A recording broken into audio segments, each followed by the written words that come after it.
Hello, everyone, and welcome to the Harmony Principle podcast. Today, we have an emotional agility strategist for you. She's the creator of Total Emotional Performance, a powerful framework that helps high functioning individuals move from coping to living in emotional clarity. With a background rooted in behavioral psychology, recovery, and real life reinvention. Tricia teaches people how to stop white knuckling through their days and start living from a place of grounded emotional strength. She's the founder of Turning Leaves Recovery Life and Wellness Coaching and an international instructor for credentialed emotional wellness and recovery programs. Tricia is known for being raw, real, and radically honest about what it means to live fully with emotional agility, personal power, and integrity. I'm so excited to have this conversation today with Tricia Parido. How are you doing today, Tricia? Thanks for joining us. I am so glad to be here. I Yes. just really am. Awesome. Awesome. So tell us a little bit more about your journey and how you got to where you are today. Oh, wow. It's a long journey. It's a long story, but for listeners, right? Like I was born in 1970, Yeah, right? So yeah. there's a lot of life that happened. I'm also, German, Irish, Scottish, Sicilian, Taurus, born on the cusp of Gemini. I'm a first, a last, and only and a middle child. You figure that one out. And right? Like, so I had a really interesting life, right? Like a really interesting childhood where there was a lot of really great, invigorating things happening.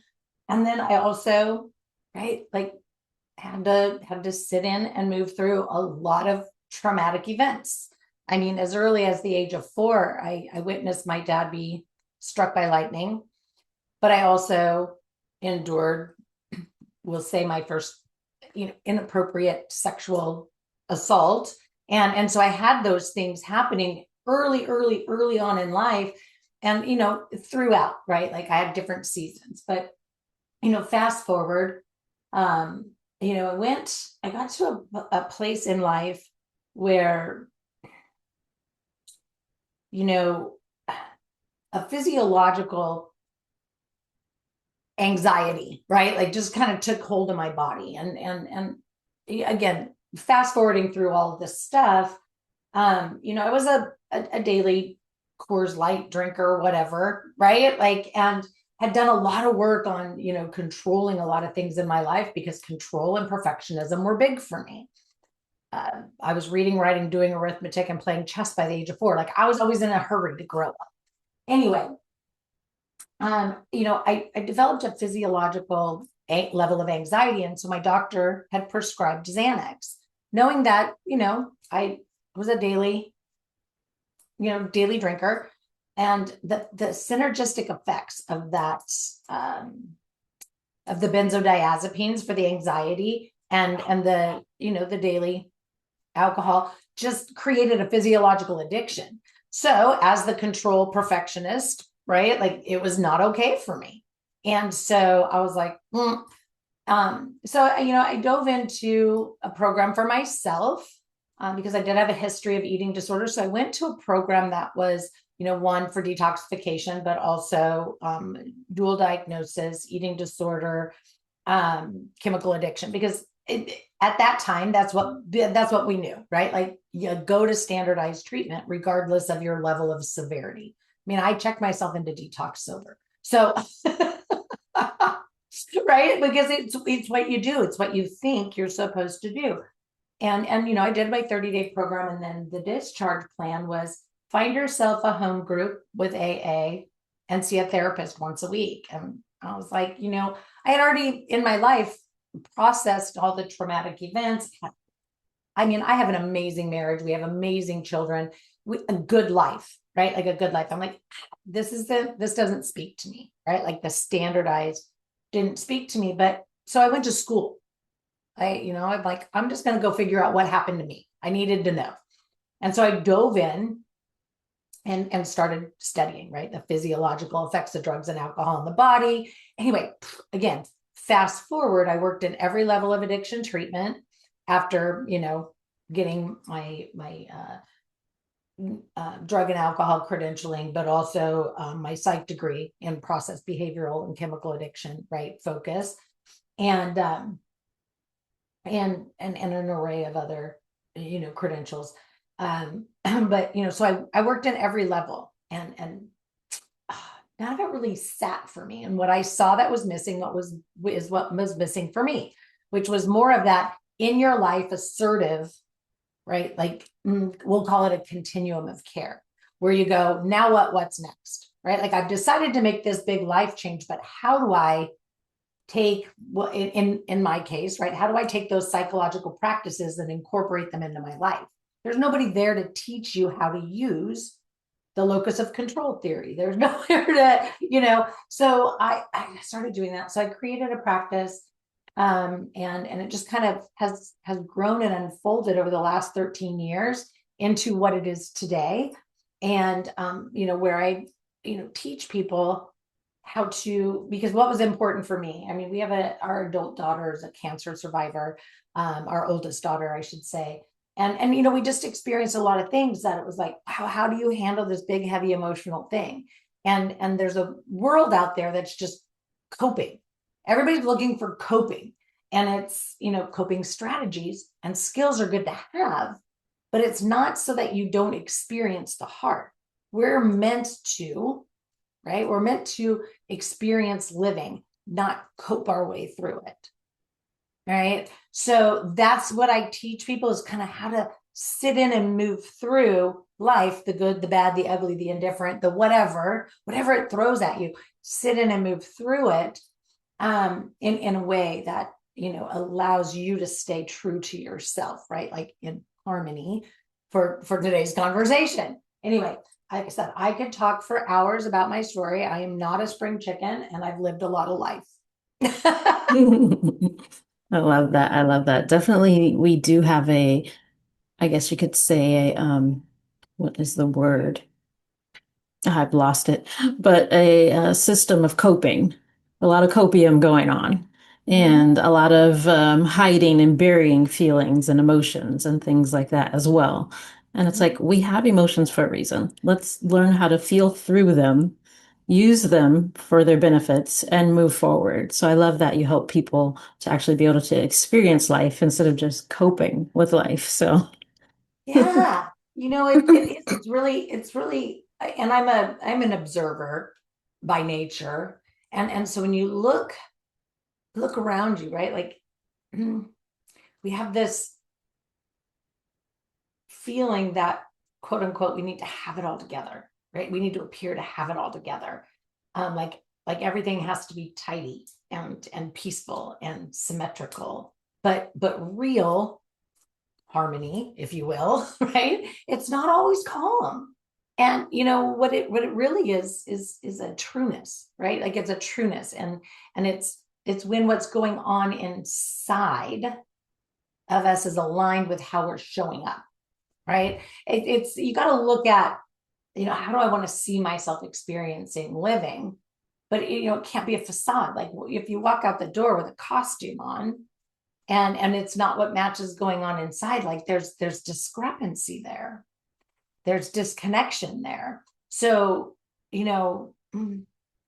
if the outside is messy or painful or unpredictable, we can still have that inner peace and that inner harmony, right? Like it's a dance. Yes, it is. It's a beautiful, beautiful dance. And that's why I love harmony, versus the whole work-life balance kind of concept. Because to me, it's like when you think about somebody balancing, you think of maybe the person on the tightrope and they're constantly like juggling, trying to find this perfection that's almost unattainable so they don't fall off this tightrope. And I don't want to go through life that way. I don't know why anyone would. But when I think of harmony, like you said, it's more of an alignment. It's more of a understanding of there's going to be ebbs and flows and ups and downs and ins and outs and high notes, low notes, and we just have to flow with them and make the best of them. And we make this beautiful symphony at the end of the day. So, For absolutely, absolutely. There's so much more to balance than home, work, and health, yeah. right? Like when Hmm. when I look at life balance with with my clients, or when I'm, looking at my life, when something feels a little, right? Like I look at, 8 primary categories, and then the category for health has 6 subcategories. So for all intent and purposes, like I'm examining, 14 different categories, if my math was correct. I think it is, yeah, 14 different categories. And I look at that and I say, this activity, how many areas of life is it touching? Because, people think, oh, I don't have a social life. Well, okay, well, wait, because all I do is work and go home, work and go home. I don't, but you have to look at, when you're working, how much does it actually touch on social, right? Like, do you have conversation? Like, and if you're not making that, like a social interaction. Social doesn't always mean fun out at the club. Social is like, hey, we're having communication. And so how much does your work actually lean into your development, right? Are you learning something new? I don't know. I think back to my career, my first career in life, which was printing and marketing. My work was very developmental because I didn't know anything about the industry. And so with every conversation, whether it was a vendor or a client or a customer or, something along those lines, I was learning. So I was developing an aptitude. So, you want to look at those things. And then you go, okay, so this work activity, it's also, touching on something else. And life planning is something that is constant. Like we have our life planning for today, but we also have our 3, 5, end of life even.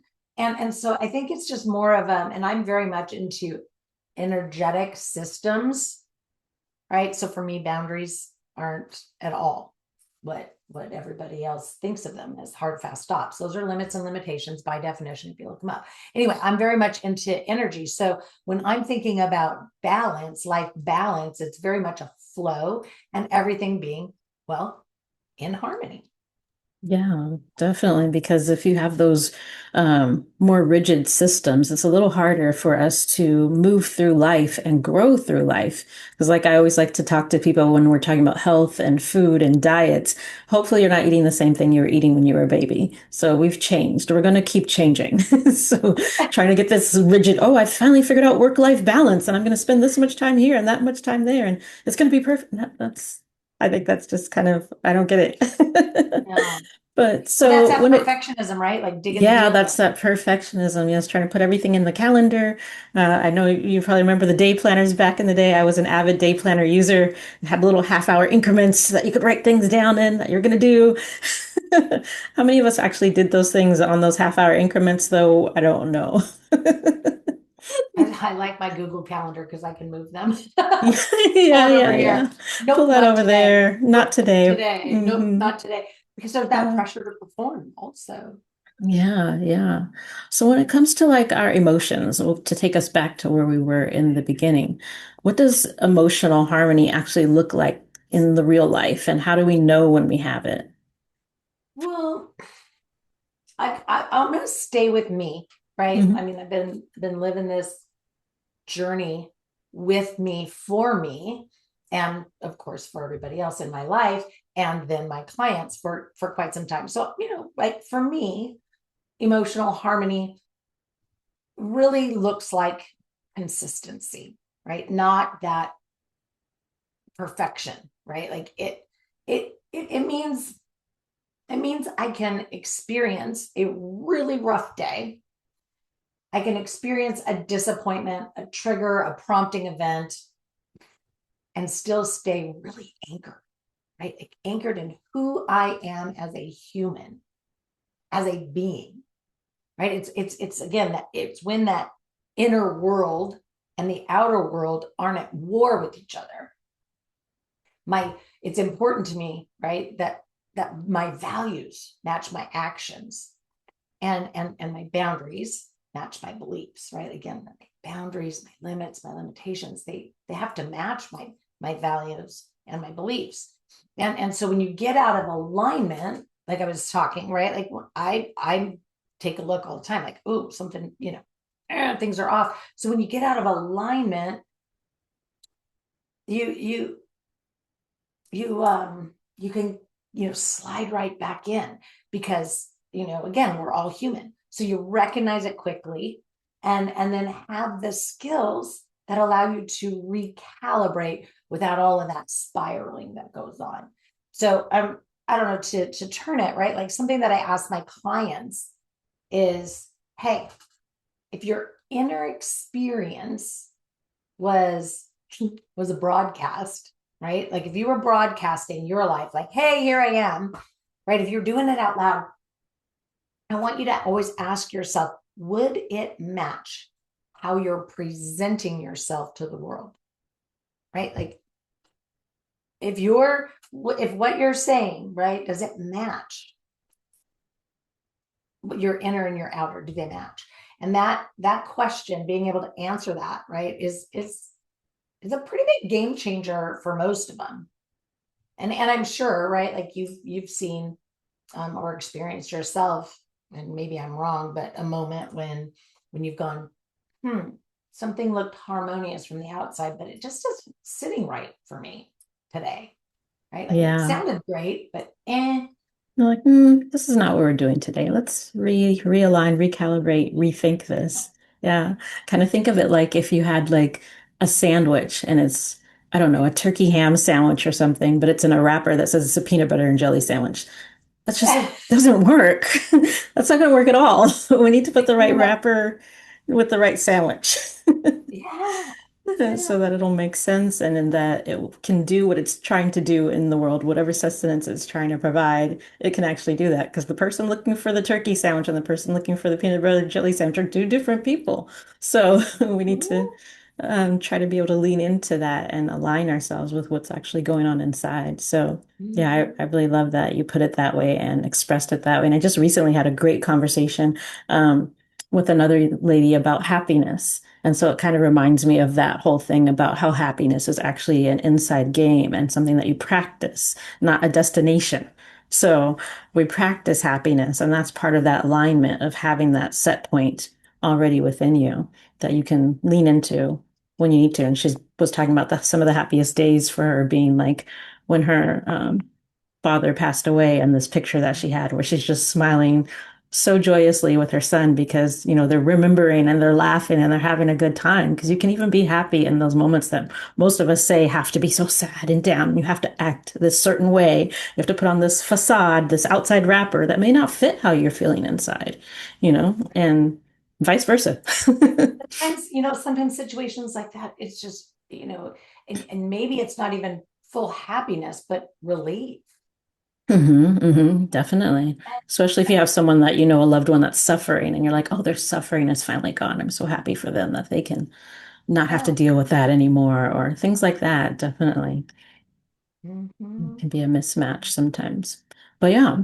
So also 100%. earlier in the talk, we were talking about coping. So we're going to go back to that one as well. So what would you say is the difference between coping and performing versus actually just living? Mm. This one, this one for me, because it's very complex, right? So it hits Hmm. home for a lot of people. And I know that it did for me, right? Because here's what I've come to know by, through dedication and desire to really get it and understand and dissect it. Coping is survival.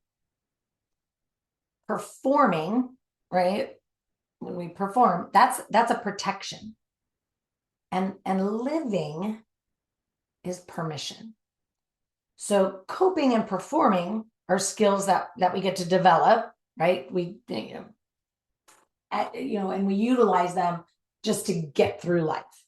But they're not the same as being in life. Does that make sense? Right? So many high achievers, right? That I engage with and work with, and I work with a lot of caretakers. I work with a lot of healers, and what I see is that they're functioning. Okay, so they're functioning. They're productive.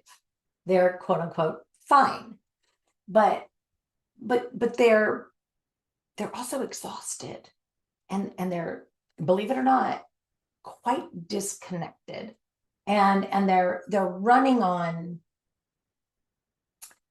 these, what do you call them, scripts, or like the when you're reading for a role, I guess it would anyway.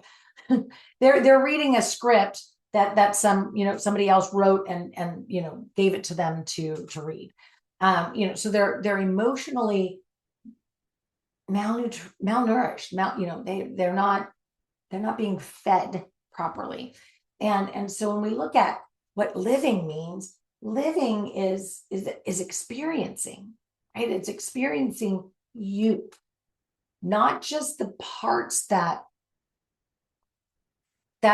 make people comfortable, right? Like we all are, like, oh, you're so warm, you're so inviting, you're so this, right? But that's not the same thing as living, right? Like we have to choose ourselves first. And that's why my program is called Live for Yourself First, right? Like it's, we got to live for ourselves and do so without feeling guilty, selfish, punished, restricted, because our first go-to is, oh, I gotta make people comfortable, right? We got to choose ourselves without guilt. But it also means that we need an emotional presence, right? Not just, a focus on that to-do list that you were talking about. We tend to go, okay, this is, oh, this is what everybody's doing, right? Everybody's using this particular planner, and that coach over there, or that other high achiever over there, or that mom over there, whatever. This is what they're doing, so I'm going to do it too, and it's going to fix everything. And it hasn't been tailor made to you. You haven't investigated, like, how do you need to add, edit, delete, change, shift, morph it, make it your own to serve you first, because we can't lead by example unless it's true. Right? So I couldn't teach you how to sit in and move through big, hard things with dignity, grace, harmony, right? Peace, joy, if I didn't know how to do it myself, if I wasn't leading my life. I'll walk out of my office, and this is something that sticks with me all the time, right? Like my husband and I have been together for 28 going on 29 years. And he knows me, right? Like he knows me. And the day he said to me, wow, you just don't get derailed by anything anymore, right? Because again, German, Irish, Scottish, Sicilian, Taurus, born on the cusp of Gemini, right? Like perfectionist through and through, right? I was always a very much like control, do it my way because I said so. There was no leading by example. So, and of course, raising 5 children, there is some regimen that needs to happen. But anyway, he was like, wow, you take it in stride, right? Like and he didn't know how to describe it.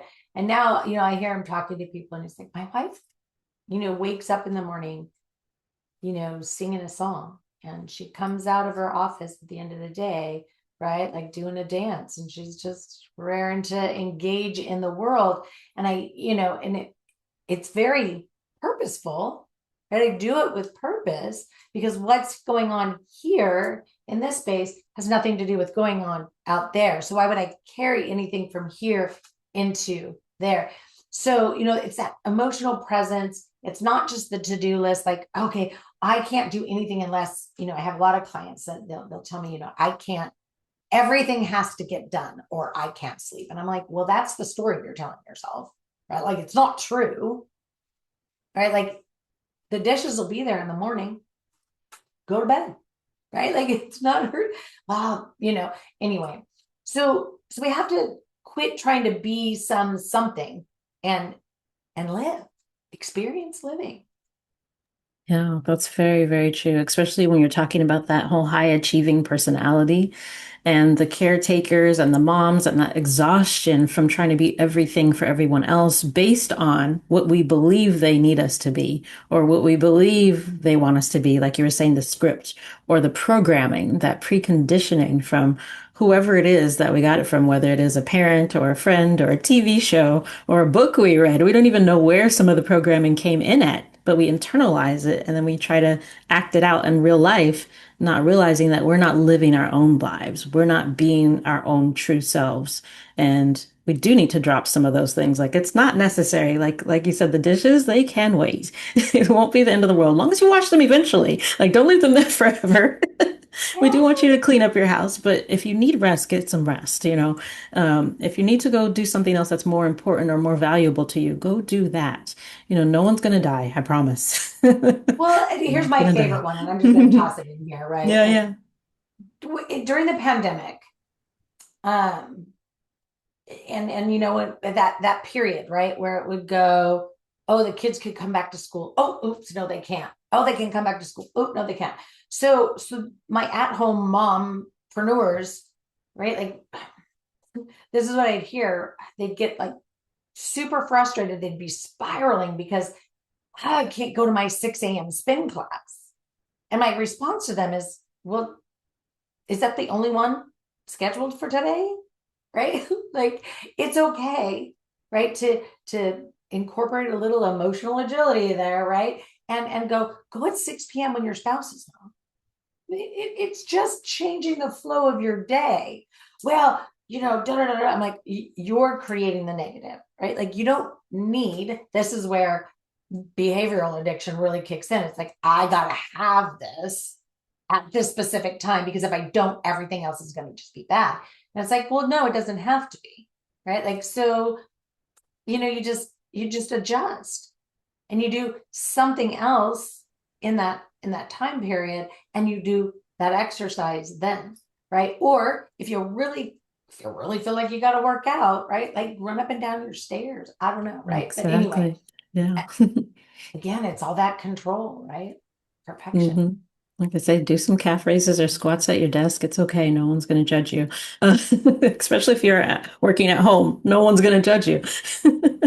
But yeah, that's Exactly. one of the Sometimes things I I put my love. Bosu ball under my desk and I hmm just hmm raise it up and stand there, right? Yeah, yeah. Or I don't have one now, but previously, sometimes instead of sitting in the regular chair, sitting on the little stability ball, whatever they call those things, because that just helps with your core muscles and just trying to sit stable to get your work done. There's so many other options, and that's the problem that I think a lot of us have is when we decide we're going to do something and we get stuck in that something that it has to be done this way at this time, and this is consistency and this is discipline.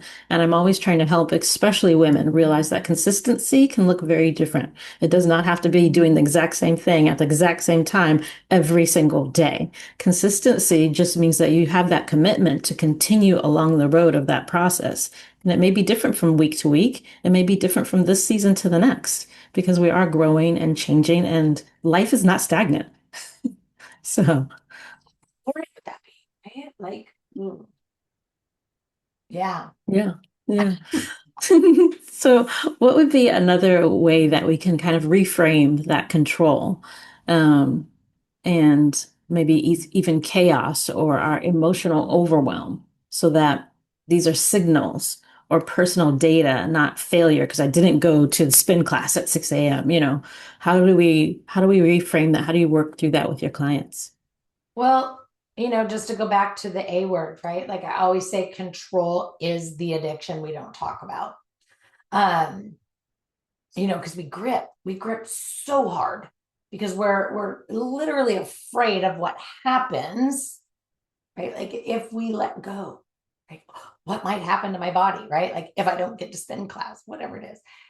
And what people don't realize is that when control shows up, it's it's it's not it's not really a character flaw, right? Like it's a signal. It's saying overwhelm, anxiety, irritability. It's saying these things are here, right? Like I'm giving you an emotional notification. It's like, hey, right? Like that sign on the side of the freeway, right? Like overwhelmed, like pay attention to me, right? We all listen to our body. Our body, everybody's always working on mind to body and totally backwards, right? Totally backwards. 9 out of 10 signals go from your body to your mind. And we choose. We choose how to think about them. We feel about them, all of this thing. So our system is really saying to us, like, hey, overwhelm, hey, anxiety, pay attention to me. I'm asking you for safety. I'm asking you to give me some clarity. I need space. Right. So what we do instead is we override it by doing some self-shame, right? Like we're like, why am I like this? Or I should be past this already. I should be able to handle this. I'm something's wrong with me. I'm damaged. I got to go figure out this anxiety. Give me a pill, whatever it is. Right. So I teach my clients to treat these moments, right? These big flashing signs as data, not some big drama, not a, oh my God, I'm failing, not a, whatever, right? Like I want them to see like, oh wow, I'm just feeling. And I want to build a language around that. So we'll go, okay, here comes some anxiety, right? Like I'm feeling it. We know, right? Like we start to feel that little off and it's like real low and it's in here and and then this gets going, right? It's like, oh God, what's wrong? Right? Like my body. I know my body. It's telling me I'm in danger or whatever. And is it? I don't know. Like, let's let it come. Let's look at it. I don't know anybody too often that's literally, and I hope I don't offend anybody, but that panic attack, like you didn't die, right? Like let that be your data, right? Like this, this is information. Like, whoa, okay, so why does that make me feel so uncomfortable? Why am I so uneasy? And a lot of times it's we need to learn how to get into the stance of a learner, not a judger. And I teach this very particular because, and I'll give you a simple, okay. And I know I'm kind of going on about this one, but this one is really important because we have to design our own language. So you're driving your car, and I can give you several examples of this, but driving your car down the freeway, somebody's tailgating you. My old MO would be, let me tap my brakes so you can get even closer to my bumper, right? Like, or, let me be, assert, be aggressive. But really, if you think about it, if you get the stance of a learner, I don't have the opportunity to learn what's really going on for this person, but who am I to judge them? I don't know them. I haven't met them. Sure, they could have stayed out late, didn't get up on time, and they're just running late. Or their kid could have just got hit by a train and they're trying frantically to get to the hospital. Either way, I'm in their way and it's okay. I can just move over for a quick second. It's this quick. But instead, we sit there and we do the whole dance and the fight and the da da da da da. And then we get to work and we're like, oh my God, can you believe this? Nah, nah, nah, nah, nah. And then we're just do that. And that's how we start our day. And then by the end of the day, we've created all these other negative kind of stories. We get home at night and what do we do on our spouse? We're like, my day is horrible. This guy was da da da on the freeway, and then this, and then that, and then this, and that. We create that instead of going, why am I feeling so annoyed by what this person I don't know is doing on the freeway? I can just let them go.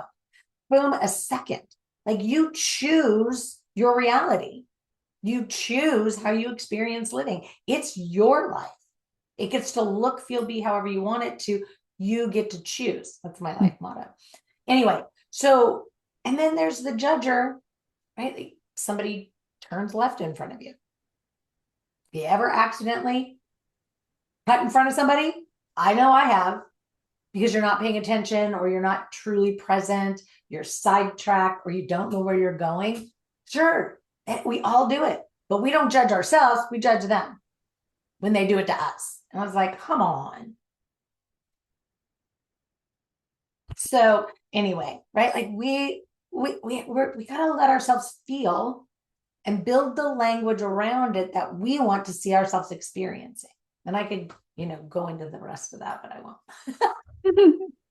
Yeah, definitely. And that's one of the things that I help people with. And I call it a harmony pause, but I got it from Positive Intelligence, where they do a Mhm. training that helps you realize, like, when you're judging things and when you're getting into those, different type of states that we all have at some point, the hyperachiever, the pleaser, the victim. And so we just do a pause to like, like, why am I feeling this way? And just checking in and tuning in and being able to decide where you want to go from there, because it is your decision where you want to go from there. And sometimes, Yeah. yeah, you do want to rage out. I don't know. That's your choice. Yeah. I wouldn't suggest it.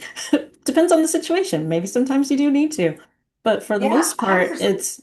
it's something that we can just, we don't know what's going on with that other person, and we need to just let it go and go through our life so we don't bring that home to our families, our children, and everything else, because it really was just no way for you to know what's happening on the other end. And it's Yeah. not that important at the end of the day. As long as they don't run into you, you're fine. And like you said, I always tell people we've all survived all of our worst days, or we would not be having this conversation. So Thank what are you. we freaking out about? We've all Yeah. survived them so far. So just keep doing the right things and you should be all right. Those things that keep you alive at least. So the Hmm. rest of it is just an emotional thing going on in your head, either worrying about the future, which a lot of people say is, how we get depression, or worrying about, the past. I did those backwards, I think, but you know Yep. what I mean? Future tripping, right? Future Yeah. tripping, anxiety inducing Yes. uncertainty, Yeah. and Past right, depression. heavy, right? That's Yeah. how we get into the depressive states. Mhm. um, I always like to talk to people about, changing the language because I'm depressed. I'm like, do you Yeah. meet criteria? That's a long list of criteria to meet. Like, let's Yeah. talk about maybe you're having, depressive state, and let's talk about Hmm. what's going on and right, because people get stuck. They just do. Yeah, yeah. A bad day or a bad moment doesn't have to be, I'm in a depression. It can just be a bad moment. It could just be a bad Yeah. day. And what made it a bad day? You decided that, most likely. Nothing probably really happened because you're still alive, hopefully, if you're talking about it. So it's just a day. It's just another day, and they're all different. And we learn from them, we grow from them, and we integrate them into our future choices and experiences. So at least that's the way I like to see it, rather than labeling them necessarily good or bad and trying to, what do you call it? Like make this day Live this better than the moment. next, and just, yeah, just live in the moment and experience the moment and take what you can from it, whatever pleasures and joys. And I know I was talking the other day about like having, what are those things that we find comfort in? Like maybe it's a warm, fuzzy blanket or a nice cup of tea or something like that. And it's like, how do you take that moment, that feeling that you have when you have that warm, cozy blanket, and bring it into other parts of your life where the blanket's not there? Oh, that's a good one. Yeah, to still just be able to embody that feeling, because that's what it is. It's kind of a choice. It's a It is a choice. choice, and we all need to decide what's important to us, right? Like what makes me feel good maybe doesn't make you feel good. And we can be in the same space doing the inner emotional work of keeping ourselves in our comfortable space and enjoy, right? And enjoy being around each other. Um, or even when we're not enjoying who's surrounding us, we can still be in that space. It's like, you do you and I'm going to do me, and it's okay, right? Like, so we can visualize, if you will.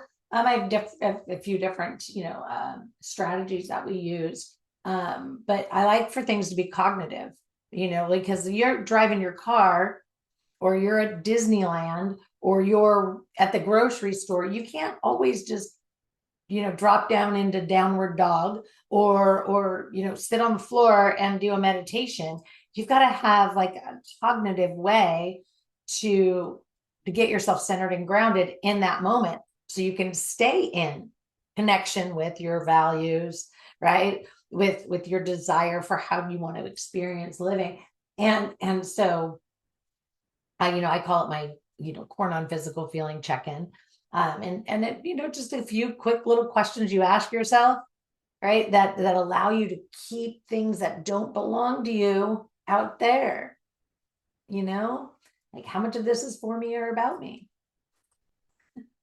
Yeah, I But and love again, that it's a part. longer Things that process, but Yeah, but things that don't belong to you, like that's a really, really good, really juicy one. Would you like to share a little bit more about that for maybe people that haven't come across this concept or thought before about the things that don't belong to them? Because a lot of people think everything is about them.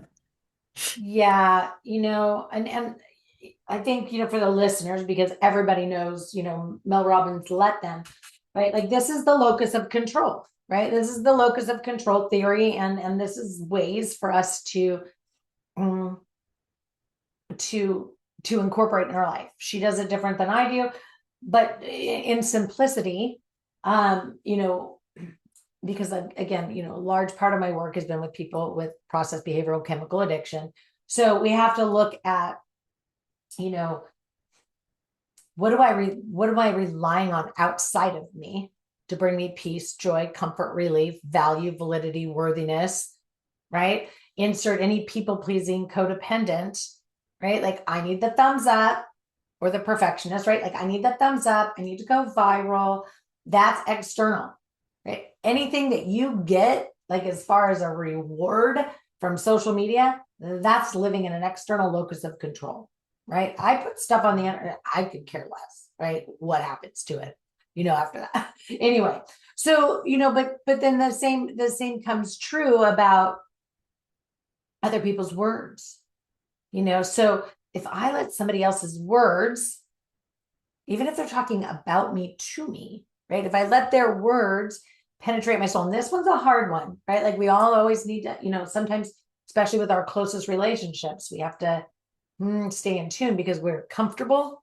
So it's hard to, so how not to take something personal, right? They may be just giving us feedback.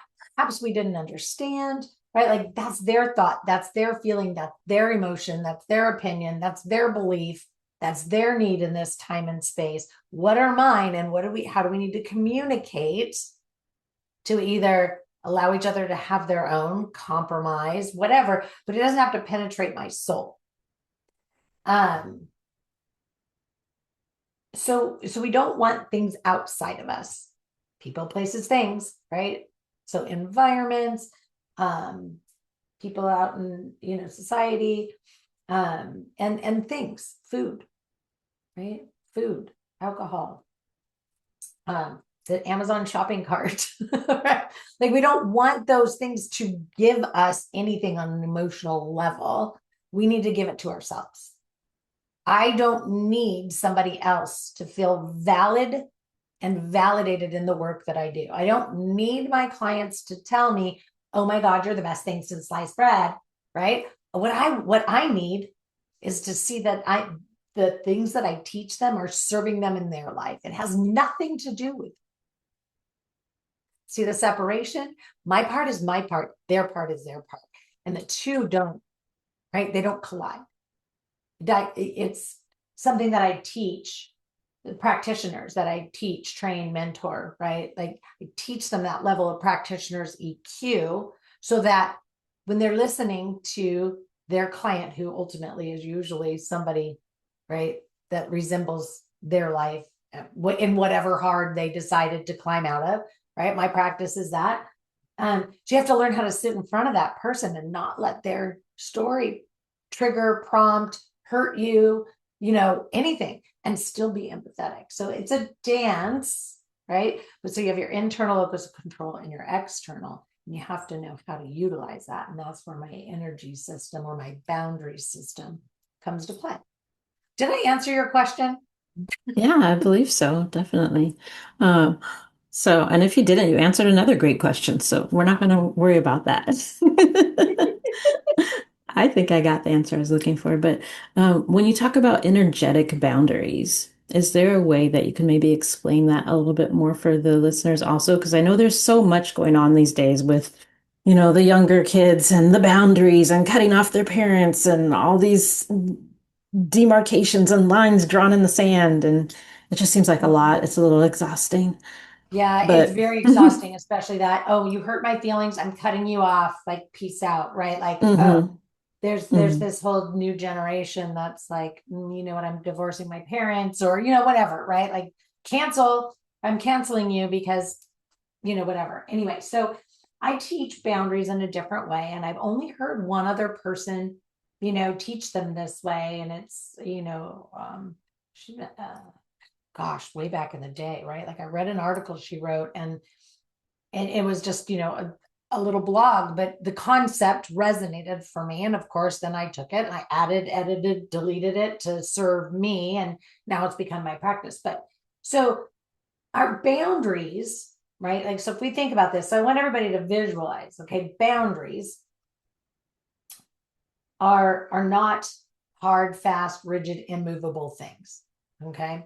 I live in the country. So if you think about some goats, right? Goats have to be in a boundary system or they'll eat everything in the, under the sun.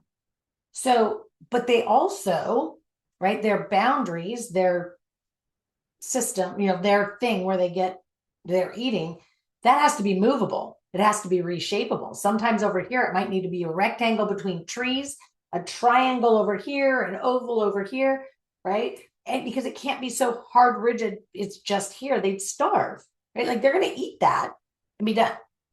And so anyway, so boundaries need to be movable, reshapeable, etc. So I teach it as a filtration system.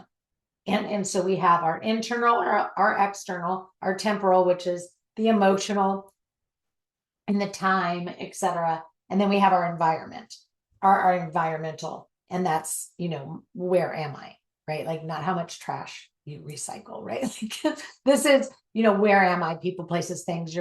I'm sorry, it's your physical, which is entailing your environment, right? So it's an energy system that is just really flowing. So it means, right, like my external, I get to choose what that looks like.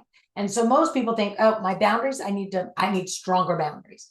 Do you, or do you just need to know when to close the door and when to let it be open? Right? Like, so if you're in an environment where, I don't know, we'll use today's, going whatever. I don't usually talk about this and I'm not going to, but I'm just going to insert the cue, right? You go someplace and political parties are very divided, right? Like, so you get to have really, you close the door, like nothing's getting in, right? I'm going to be careful what I send out. And you know what? We're going to have conversations that, and I'm not going to let anything penetrate my soul. And so that's where the temporal comes in, emotionally, how do I need to protect myself? How much time am I going to allow myself to be in this space before physically, emotionally, I'm going to start to, be derailed.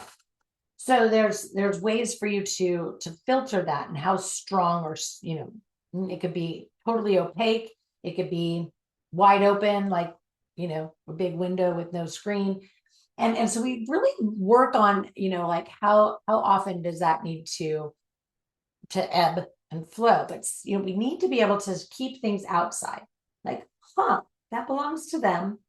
And so I'm only going to let in what belongs to me, right? Like what's for me and about me, right? And I'm going to let that in, and I'm going to decide, right, what I want to think, feel, believe. And it goes a lot quicker once you learn it, right? Like this isn't something like you got to sit down and, but then it's like, I'm going to be careful what I send back out, right? Because I'm going to take into consideration how vulnerable or unvulnerable or whatever.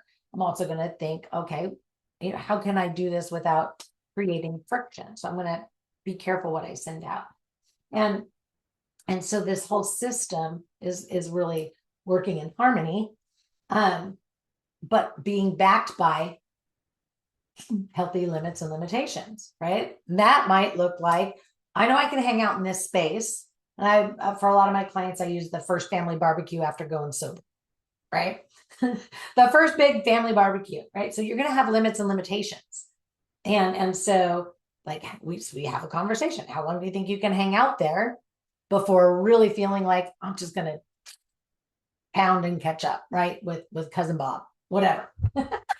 And so we think about that. So it's like, okay, I have hard fast limit of being in that space for an hour. So my limitations are, like I'm going to say hello and goodbye to everybody. So it's not like, it's like, hey, grandma, I can't stay a whole, a real long time. So I want to make sure I come spend a little time with you, say hello, goodbye, and see you soon. And then the next person is the same thing. Hello and goodbye, hello and goodbye, hello and goodbye. Butts in the car backing down the driveway at 45, right? Because that hour was the limit, right? Well, why push yourself to max threshold? Again, the boundaries and all of that have to be going so that when somebody's like, oh, come on, you could stay. Like, I wish I could, right? But this isn't, and whatever story you need to tell. But, so it's a system that you have to learn the dance so that you can protect you and still have all of that life and Yeah. experience. Yeah. Yeah, I love that. I love that. It's a beautiful explanation of it and visual for most people. I hope that they can see how you can still protect yourself if you feel you need to in certain situations, but still be able to experience some events, some people, but in a healthy way without having to chop your arm off, basically, Right. in order to set Or come yourself home free. upset or come home and have to Hmm. cope, right? Like, oh my God, I gotta go home and eat a bucket of Ben and Jerry's or, To feel better, yeah. yeah. Yeah, definitely. So, um, one more thing I would like to ask before we move on is what would you say to someone that's like feeling like, I've tried all this kind of stuff, all this talking to people and setting boundaries or whatever. It doesn't work. I'm still stuck. I'm still having, these same problems. That one, that's probably one of the most tender questions that people will be facing, right? Like, so I want to, I guess I'll start with the first and foremost thing that I want people to always know is that they're not, when they get into this space, right? Like, I tried everything, da da da da da, right? Like, first and foremost, let's restructure this because you're not some project that needs to be fixed, right? The fact is, we're not broken beings, but this is why they feel, this is why they feel like, oh, I'm seeking, right? But it's not why they feel stuck. Um, the they're just in a space of true exhaustion, right, from trying to fix something that they were never meant to carry in the first place, right? Or on their own, or fix in isolation. um and I think that a lot of people don't get that, right? Like, they want to super quiet, like, fix themselves. They don't want anybody to know I'm trying to fix this. And so they try, for entrepreneurs in my space or our space, right? Like, it's business coach after business coach after business coach, and one might be like, oh, the marketing guru or the whatever, and they're constantly and looking and seeking something outside of themselves again, right? To bring them peace, joy, comfort, relief, value, validity, worthiness, something outside of them, to fix them so they don't have to talk about what's really going on. So, they get stuck because they've just been working on the wrong layers, right? Like, if I was to explain that a little bit better, they're doing all the productivity hacks, they're doing the routines, they're doing the mindset mantras, and all that, you know all of those things, right? Like, we could probably list a trillion, right? But what's missing is that emotional fluency. Okay. And so what I'd like people to understand is, you don't need to have all of these tricks. Like, we don't need another, whatever day planner, right? Like, we don't need some other hack. We need emotional tools. And if we have emotional tools, quote unquote, because I know a lot of folks that, are very emotionally intelligent, they just don't live in emotional agility.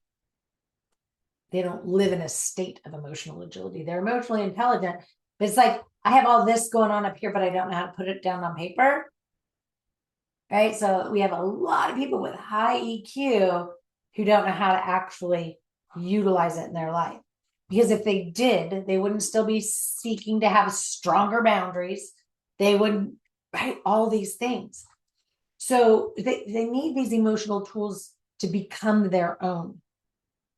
And if they don't have the emotional tools, they need to come, make some that they can make their own. And that's why, total emotional performance is the space where, if there's a bunch of different systems inside of it. Because it's not about doing more, right? It's not, I wouldn't want people to think like, oh gosh, I got to add more, right? I've done all these things and I'm just stuck and I've tried it all and nothing works and nothing's going to serve me. No, you just haven't created the right combination, system, application for yourself. It's about making what you already feel work for you instead of against you, or to just be sitting here. I can read a book and learn something today and have the information and the knowledge, but if I don't apply it, it means nothing. It's just knowledge. So I don't know. I like to think of, or if we challenged ourselves, right, in this space, right? Like we could ask ourselves, I wonder what would happen if I labeled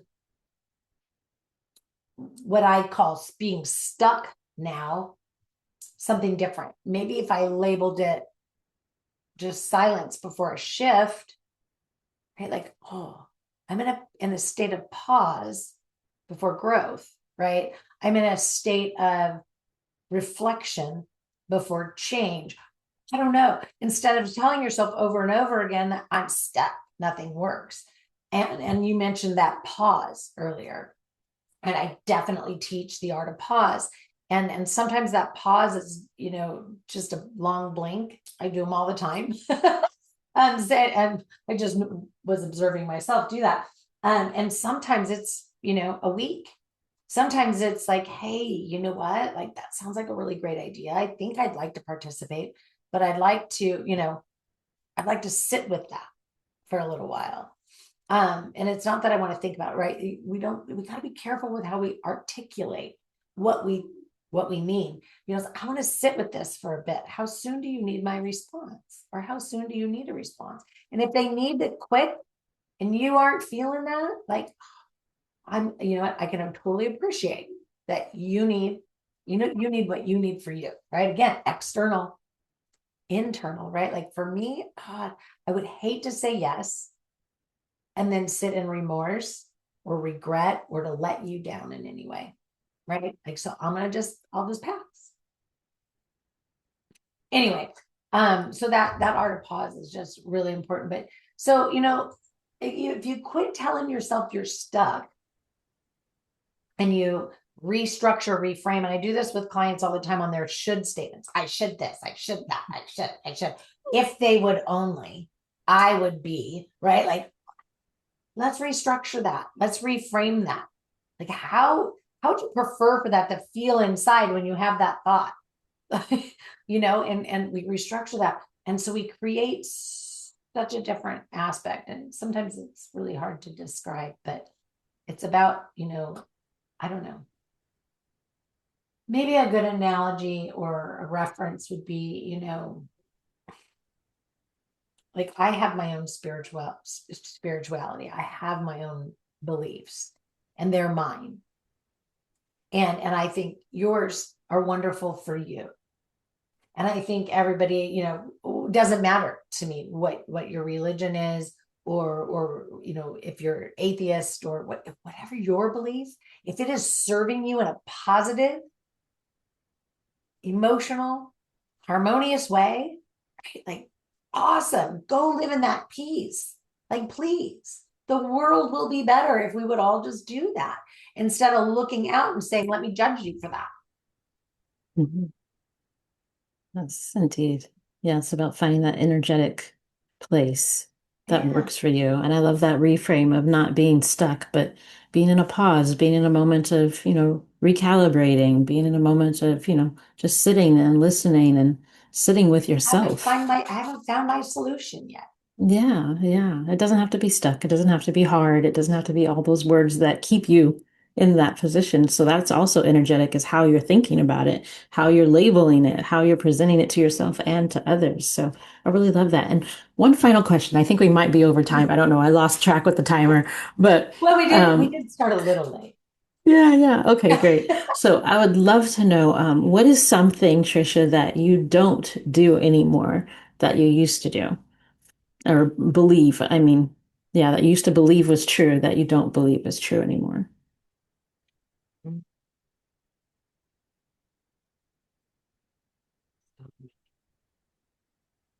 I'm gonna say the one that always jumps out at me first is nobody wants to hear what you have to say.